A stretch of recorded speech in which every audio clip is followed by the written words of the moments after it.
शांति।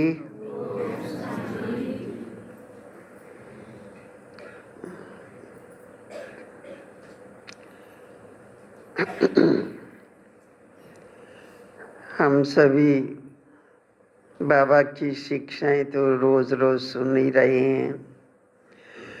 साकार रूप से भी बाबा ने सृष्टि और ब्रह्मांड का सारा ज्ञान हम सबको दे ही दिया था, क्लियर कर दिया था। लेकिन फिर भी अभी संगम युग चल रहा है, अभी पढ़ाई पूरी नहीं हुई थी। साकार रूप से जितना उनको ज्ञान देना था वो तो दे दिया ब्रह्मा बाबा के द्वारा, परंतु बाबा ने देखा कि अभी बच्चों को और एक्स्ट्रा सहयोग चाहिए बाप समान बनने में, तो अव्यक्त स्वरूप धारण किया। पक्षी भी होते हैं ना, पक्षी भी अपने बच्चों को उड़ना सिखाते हैं। पहले छोटे छोटे बच्चे होते हैं और उनको थोड़ा थोड़ा उड़ना सिखाते हैं, एक साथ उड़ना नहीं सिखाते। पहले थोड़ा थोड़ा उड़ान भरेंगे, फिर और ज़्यादा करेंगे, फिर तो वो लोग धीरे धीरे सिखाते सिखाते उड़ने लग जाते हैं, आखिर अपने मंजिल पर पहुंचते हैं। तो वो पक्षी माता पिता होते हुए वो अपने बच्चों को अपने जैसा बना ही लेते, सिखाते सिखाते। तो बाबा ने भी ज्ञान से तो भरपूर कर दिया सबको। बहुत सहज मार्ग है वो, प्रैक्टिकल में अपना उदाहरण दिखा करके वो भी बाबा ने सिखा दिया कि कैसे आपको प्रवृत्ति में रहते हुए भी आप अपना सब कुछ बाबा के हवाले कर सकते हो, तन मन सब कुछ। तो वो भी ब्रह्मा बाबा के द्वारा हम सबको सिखा दिया। लेकिन और आगे कैसे पढ़ाए? पढ़ाई को और रिफाइन करने के लिए जो और सहज हो जाए बच्चों को आगे बढ़ना, तो अव्यक्त स्वरूप धारण किया। पहले भी बाबा कहते थे अव्यक्त मूर्त बनो,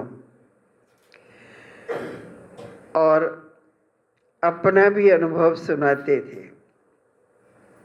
संदेशियों के द्वारा भी देखते थे। साकार में तो बाबा थे ही, लेकिन संदेशियां देखती थी कि ऊपर सूक्ष्म बतन में भी बाबा है। तो क्या ये दो बाबा है? हाँ, दो ब्रह्मा है। तो ये हर एक को मन में चलता था। किसी को संशय भी आता था, कोई समझने की दृष्टि से पूछते थे। तो फिर बाबा ने बताया कि नहीं, ब्रह्मा दो नहीं है, ये साकारी ब्रह्मा है, जिनके द्वारा शिव बाबा ने अपना स्थापना का सारा कार्य कराया। लेकिन पुरुषार्थ करते करते जब संपूर्ण ब्रह्मा बन जाते हैं, तो ये संपूर्ण ब्रह्मा का स्वरूप है। साकार में जो आप सभी मिले, हम सभी बाबा से मिले, पालना ली, पढ़ाई पढ़े, उनके जीवन को देख करके भी बहुत कुछ सबने सीखा। फिर सब कुछ करते हुए, इतनी बड़ी बड़ी जिम्मेवारियां संभालते हुए भी बाबा ने आपको, अपने आप को संपूर्ण कैसे बनाया, तो वो भी हम लोगों ने बाबा के जीवन से देखा ना। तो अंत अंत के समय में ऐसा बाबा को देखते अनुभव होता था कि बाबा बात करते करते भी जैसे गुम हो जाते थे। बैठे हैं लेकिन ऐसे लगता था कि एक सेकंड में चले गए, शांत होता था। क्लास में बैठे हैं, मुरली सुना रहे हैं और बीच में ही बाबा एकदम शांत हो जाते थे और ऐसा लगता था कि बाबा यहाँ है नहीं। तो कोई कहते हैं कि हमारे ऊपर इतनी जिम्मेवारियां हैं, हम कैसे अव्यक्त बन सकते, लेकिन वो बाबा ने दिखाया। ऐसे मत समझिए कि लौकिक में ही लौकिक बच्चे ही तंग करते हैं। कोई अच्छे बच्चे भी होते हैं, कोई तंग करने वाले भी होते हैं, नटखट बच्चे भी होते हैं। तो ऐसे बाबा के बच्चे भी हर प्रकार के थे, अच्छे बच्चे भी, नटखट बच्चे भी, तंग करने वाले बच्चे भी, सब तरह के बच्चे थे बाबा के। लेकिन उन सब को कैसे स्नेह से, प्यार से बाबा ने पालते पालते अपने संग के रंग में रंगते हुए सभी बच्चों को आखिर संपन्न बनाने के नजदीक तक तो ले आए ना। फिर भी देखा कि अभी भी बच्चे पूरा पुरुषार्थ नहीं कर रहे हैं उस अव्यक्त स्वरूप में स्थित होने के लिए। तो बाबा ने फिर क्या किया, स्वयं संपूर्ण बन गए और अव्यक्त हो गए। तो जैसे बताया कि चिड़िया भी थोड़ा थोड़ा उड़ती है, बच्चा भी उड़ता है, फिर ऊंची उड़ान बढ़ेगी, बच्चा भी ऊपर जाएगा। ऐसे बाबा ने पहले साकार में प्रवृत्ति से थोड़ा ऊपर लाए, इस देह से भी थोड़ा ऊपर लाए। अपने अनुभव के आधार से बाबा ने बच्चों को सिखाया। लेकिन फिर बाद में कैसे इतनी सब जिम्मेवारियां संभालते हुए हल्के होकर के बाबा गए, तो वो तो आप सभी को पता ही है। बाबा के उस में सभी सुनाया हुआ है हिस्ट्री में। तो अंत के समय कोई काम पेंडिंग छोड़ करके बाबा नहीं गए। जो उनकी दिनचर्या दिन भर में चलती थी वो सब किए। और जाते समय भी तक भी बच्चों को ये नहीं बताया कि आज बाबा जाने वाले हैं जबकि जानते थे। आप कहेंगे कैसे जानते थे? तो उस दिन जो जो जिस को डायरेक्शन देना था, जिस डिपार्टमेंट को, मकान भी बन रहे थे और यज्ञ की और भी सारे जो डिपार्टमेंट हैं, एक एक में जा कर के बाबा ने दादी के साथ साथ उन सब को बताया। किचन में भी गए, भोली दादी को कहा कि बच्ची, अगर एक साथ हजारों बच्चे आ जाएं तो तुम्हारे पास भंडारा भरपूर है, दिक्कत तो नहीं हो जाएगी, मुश्किल तो नहीं होगा ना। तो भोली दादी ने कहा कि नहीं बाबा, सब ठीक है बाबा का भंडारा भरपूर है। तो मैंने उनको भी इशारे में बता दिया कि अचानक हजारों बच्चे आ सकते हैं। नहीं तो उस समय तो बहुत थोड़े थोड़े बच्चे जाते थे। जो अपना हिस्ट्री हॉल है ऊपर पांडा भवन में, उतने में ही पार्टियां सब जाती थी, उतने में समा जाते थे। इतने कम लोग जाते थे पहले क्योंकि बाबा भी हर सीजन में बच्चों के पास सेंटरों पर पहुंचते थे मिलने के लिए, और फिर बच्चे भी बाबा के पास आते थे, तो कुछ तो वहीं मिल के संतुष्ट हो जाते, कुछ भी रह नहीं सकते थे तो बाबा से मिलने के लिए भी जाते थे मधुबन में। तो ऐसे और क्या किया बाबा ने, जो मकान बना रहे थे तो हमारे चंद्रास दादा उनको देखते थे, उनको भी बाबा ने जाके डायरेक्शन दिया कि अभी यहाँ ये बनाना है, ये बनाना है, इसको ऐसे बनाना, ये करना, उसको भी माना सब में जाके वो काम पूरा कर लिया कि उनको आगे के लिए गाइडलाइन दे दी। और फिर उस दिन बाबा ने कहा शाम को कि आज बाबा 1 घंटा पहले क्लास करेंगे।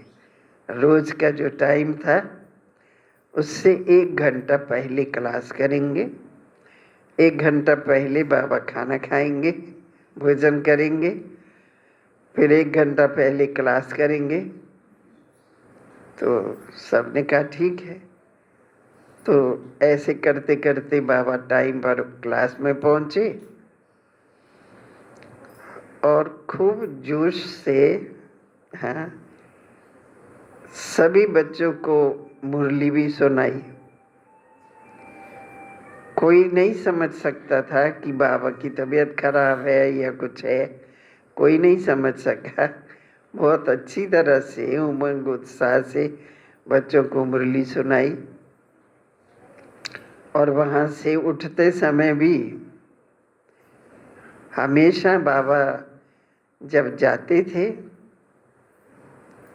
तो उठ के पहले ही सब बच्चों को बाय बाय करके जाते थे। उस दिन भी बाबा उठे, एक बार तो दरवाजे तक गए और फिर इधर मुंह बच्चों की तरफ करके फिर एक बार सबको दृष्टि दी, जैसे कोई विदाई लेते हैं। सबको दृष्टि दी और फिर बाबा अपने कमरे में चले गए। दादी भी पीछे पीछे गई और जब तक दादी पहुंचती बाबा बैठे थे आराम से। तो हाँ आओ बच्ची, ऐसे करके दादी को बुलाया। दादी गई बाबा के पास, बस उनको दृष्टि दी जो ऐसे करके बाबा ने कहा कि हाँ अपना हाथ दो बाबा के हाथ में। दादी ने ऐसे किया तो बाबा ने ऐसे करके उनके हाथ में, माना सारी जो बाबा की शक्तियाँ थी इतना बड़ा कार्य करने की, वो दादी को बाबा ने सौंप दी। हाँ, अपनी शक्तियाँ दादी के हाथ में सौंप दी। इसीलिए देखिए साकार बाबा के तन में कितने साल रहे, लेकिन यज्ञ भी चलाते रहे। और दादी को जो शक्तियाँ दी उन्होंने, उससे फिर दादी ने उनसे भी ज़्यादा समय तक यज्ञ को संभाला। तो वो दादी भी कहती मेरे वश की बात नहीं है, ये सब बाबा करा रहा है। दादी कुछ नहीं जानती है, बाबा करा रहा है, करन करावनहार वो है। दादी हमेशा ऐसे ही बोलती थी और सब लोगों को भी ये अनुभव होता था कि ऐसे बुजुर्ग भी है परंतु फिर भी उनका कारोबार तो निर्विघ्न रूप से खुशी खुशी से हंसते खेलते चल रहा था, है ना। एक बार गुप्ता भाई साहब और मैं भी थी, दादी के पास बैठे थे, तो कोई सेवा की बात चल रही थी। तो भाई साहब ने कहा कि दादी अब हम बुजुर्ग हो गए ना, नहीं बूढ़े हो गए, ऐसे कहा। तो दादी ने बोला क्या कहा भाई साहब ने फिर वही बोला। तो कहे नहीं, ऐसे नहीं बोला जाता है। क्यों कहा मैं बूढ़ा हूँ? दादी तो कभी नहीं कहती है मैं बूढ़ी हो गई हूँ। बाबा ने कहा कहा कहा कभी बूढ़े बच्चे आओ, मीठे बच्चे, प्यारे बच्चे मेरे सिकिलद्दे बच्चे, यही बोला ना। फिर बूढ़ा कैसे कहा? आगे से कभी मत बोलना क्योंकि अगर बूढ़े समझ लेंगे तो स्वाभाविक रीति से वो काम करने की जो शक्ति होती है ना, वो क्षीण हो जाती। तो सोचते अब हम क्या कर सकेंगे, अब तो हमारे हाथ पैर उतना काम नहीं कर पाएंगे, एक कमजोरी आ जाती है। इसलिए ऐसा कभी भी नहीं समझना चाहिए। जब बाबा बच्चे बच्चे कहते हैं तो हमेशा बच्चे ही बने रहने में फायदा है। जैसे बच्चे निश्चिंत रहते हैं, बेफिक्र बादशाह है, ऐसे ही अंत तक बेफिक्र बादशाह बने रहेंगे, है ना। तो इसलिए हम भी ऐसे ही समझते हैं। कोई हमको कहेंगे भी ना तो भी हम सुनते ही नहीं है। कोई कहेंगे बुजुर्ग हो गए, अब दौड़ना कम करो, भागना कम करो, हम जैसे सुनते ही नहीं है कि क्या बोल रहे। बाबा के बच्चे हैं, जब तक अंत तक है वो बाबा की सेवा हमें करते ही रहना है। और हमने ये अनुभव किया कि हमको कभी सेवा में कोई थकावट नहीं होती। अब वो बाबा जाने क्यों नहीं थकावट नहीं होती, बल्कि खाली बैठेंगे तो थकावट होती है। इसलिए बाबा की शक्तियाँ काम करती हैं, ऐसा कभी समझना भी नहीं चाहिए। बीच में अभी लास्ट में, क्योंकि जो भी कर्मों का हिसाब बाकी रहा हुआ है, बचा हुआ है, पूरा तो करना है ना। धर्मराज की सजाएं तो नहीं खानी है, हाँ क्या खानी है? नहीं ना। तो यहीं वो सब चुकतू करके जाएंगे, हल्के होकर के जाएंगे तो अच्छी बात है ना। अभी जो पहले तो छोटा मोटा कुछ ना कुछ होता ही रहता था, परंतु लास्ट में अभी जो परीक्षा आई स्वास्थ्य की, अभी एक पैर फ्रैक्चर ऐसा बुरी तरह से हुआ, वो ठीक नहीं हुआ तो दूसरा आ गया, तीसरा आ गया, आते ही जा रहा। लेकिन आप लोग को बताएं, देखने वालों को कष्ट था, मेरे को संभालने वालों को भी कष्ट था, लेकिन मेरे को कोई कष्ट की फीलिंग नहीं थी। अब जैसे बाबा ने मेरे को अपनी छत्र छाया में रखा हुआ था इसलिए मेरे को कोई फीलिंग नहीं थी। तो ऐसा ही लग रहा था बल्कि कि हम और हल्के हो गए। जो बोझ था कुछ भी पिछले जन्मों के भी कर्मों का, इस जन्म में तो ऐसे कोई पाप नहीं किए अपनी समझ से। हाँ, बचपन से ऐसा संस्कार था कि नीचे देख देख के चलते थे कि कोई चींटी भी न मर जाए, इतना ध्यान छोटेपन से ही था। तो इसलिए हम ऐसा देखे अभी तो मेरे को कोई महसूसता नहीं थी कि मेरे को कोई कष्ट है, बहुत बीमारी आ गई, ये क्यों आ गई, नहीं, ये सब कुछ नहीं था। परंतु वो भी ठीक हो गया अपने आप। मेहनत तो हमारे भाई बहनों ने बहुत की है, उनको बेचारों को मेरे कारण कष्ट उठाना पड़ा परंतु मुझे कोई कष्ट नहीं था, है ना। तो बाद में भी हल्कापन फील हुआ और अपने आप बाबा ने धीरे धीरे सब ठीक कर दिया। थोड़ा संकल्प बीच में आया क्योंकि ज़्यादा भूल जाती थी, मुरली सुनाते थे तो भी भूल जाते थे आगे क्या पढ़े, ऐसा थोड़ा हो गया था। तो बाबा से मैं कहती थी, किसी से कुछ नहीं कहती थी, कि बाबा मैं तो ज्ञान सुनाए बिना रह नहीं सकती तो सेवा किए बिना भी रह नहीं सकती हूँ तो ऐसा अगर होगा तो फिर आपने मेरे को बचाया क्यों? अब मैं बैठ के क्या करूँगी? तो मैं जैसे थी वैसे मेरे को बनाओ। तो थोड़े दिन में ही देखा कि सब शक्तियाँ वापिस आ गई, है ना। जो भी कमजोरी आई थी वो सब अपने आप खत्म हो गई, और फिर से बाबा ने वो भी याददाश्त भी आ गई, सब कुछ आ गया, मतलब कोई कमी नहीं। अब तो मेरे को लगता है कि मैं पहले से भी ठीक हूँ, है ना।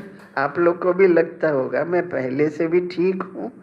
उत्साह उमंग में भी कोई कमी नहीं आई, उसी खुशी उमंग से सेवा करते रहते हैं, और अंत तक हम लोगों को ये बाबा की सेवा में लगे ही रहना है। जो कहते हैं गंगा जल मुख में हो, हाँ, तो वही बात है कि हम सभी सेवा करते करते बाबा की याद में रहते रहते ही बाबा के साथ साथ चलें। बस यही सब बच्चों की आश और उम्मीद रहती है। तो सेवा के क्षेत्र में अपने आप को बाबा के साथ हमेशा रहेंगे तो सब सरल हो जाएगा, कोई मुश्किल नहीं है ना। इसलिए आप लोग भी घबराना नहीं, डरना नहीं। कुछ भी परिस्थिति आती है, विघ्न बाधा आती है, तो घबराना नहीं है ना। हम लोग यहाँ पहले देखिए शुरू में आए तो भी फ्री में मकान मिला, उसमें भी अच्छे से सेवा कर रहे थे, और सब अच्छी अच्छी आत्माएं बाबा की वहाँ निकली, उनके द्वारा सेवाएं बढ़ी। फिर आए तो दूसरा मकान भी फ्री में ही मिला, और फ्री में मिलते मिलते उनको ऐसी प्रेरणाएं आई तो उन्होंने वो बाबा को सौंप दिया। हाँ, घर सौंप दिया, समर्पित कर दिया। उसके बाद फिर सोचते थे कि ये तो हॉल छोटा है, तो ऊपर बन गया बड़ा हॉल। और फिर इधर सिटी में भी थोड़े दिन गए, सेवा उस साइड की भी हो जाए इसलिए वो किराए पर थोड़े दिन लिया। लेकिन देखो बाबा ने उस छोटे घर से फिर इतना बड़ा घर बना दिया। तो बनाने वाले कौन है? आप सभी बच्चे हैं ना। तो कितना आप सब ने अपना तन मन धन सब लगाया है, और इतनी बड़ा बाबा का भवन बन गया है सेवा के लिए।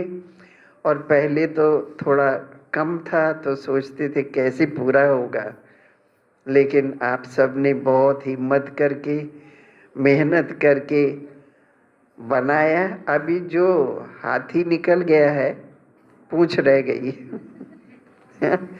इसलिए बहुत काम तो हो गया, थोड़ा सा बाकी है, वो भी हो जाएगा पूरा। हाँ, हो जाएगा ना। जब बाबा के बच्चे उमंग उत्साह में रहेंगे हमेशा, तो वो कोई भी काम अधूरा नहीं छोड़ते। ऐसे बाबा ने अंत तक काम अधूरा नहीं कोई भी छोड़ा। जाते समय भी बाबा ने पहली क्लास में जाने से पहले कहा कि बच्ची, जिन जिन बच्चों के पत्र आए हैं वो ले आओ, ताकि उनका जवाब भी दे दे। तो बाबा ने सब बच्चों के जो पत्र आए थे उसका जवाब भी लिख दिया। कोई पेंडिंग काम रहा नहीं। अंत के समय में क्लास से आके गए तो हम लोगों को भी अपना कोई अधूरा काम नहीं छोड़ना है। बाबा का जो थोड़ा बहुत काम बाकी है उसको भी बस अपना सब कुछ सफल करने के लिए लगा के उसको भी पूरा कर दे। हाँ, ठीक है ना। तो ऐसे खुशी उमंग में चलते चलते सेवाएं करते करते हम सभी बाबा के साथ वतन में पहुँचेंगे। वहाँ से फिर अपने घर जाएंगे, घर से फिर कहाँ जाएंगे?